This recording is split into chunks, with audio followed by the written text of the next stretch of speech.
حضرت ابن عباس رضی اللہ تعالیٰ عنہ فرماتے ہیں کہ جس رات نبی پاک صلی اللہ علیہ وآلہ وسلم کو معراج کرائی گئی اور آپ جنت میں گئے تو جنت کی ایک جانب سے آپ نے قدموں کی آہٹ سنی۔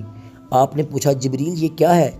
جبریل نے کہا یہ بلال مؤذن کی آواز ہے۔ تو نبی پاک صلی اللہ علیہ وآلہ وسلم نے واپس آنے کے بعد لوگوں کو بتلایا بلال کامیاب ہو گیا، میں نے اسے جنت میں اس طرح دیکھا۔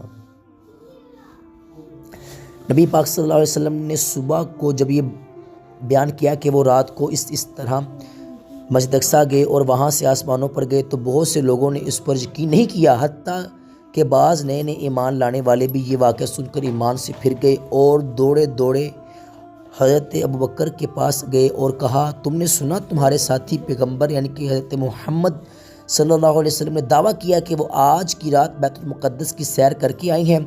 حضرت ابوبکر رضی اللہ تعالیٰ عنہ نے کہا کیا انہوں نے ایسا کہا ہے؟ انہوں نے کہا ہاں۔ تو حضرت ابوبکر صدیق رضی اللہ تعالیٰ عنہ نے فرمایا اگر انہوں نے کہا ہے تو واقعی سچ ہی ہوگا۔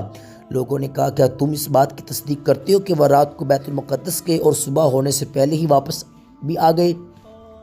تو صدیق اکبر نے کہا ہاں، میں تو ان کی اس سے بھی زیادہ بڑی باتوں کی تصدیق کرتا ہوں، میں تو ان کی صبح و شام ان باتوں کی تصدیق کرتا ہوں جو آسمان سے ان کے پاس آتی ہیں، چنانچہ اسی وجہ سے ابوبکر کا نام صدیق رکھ دیا گیا۔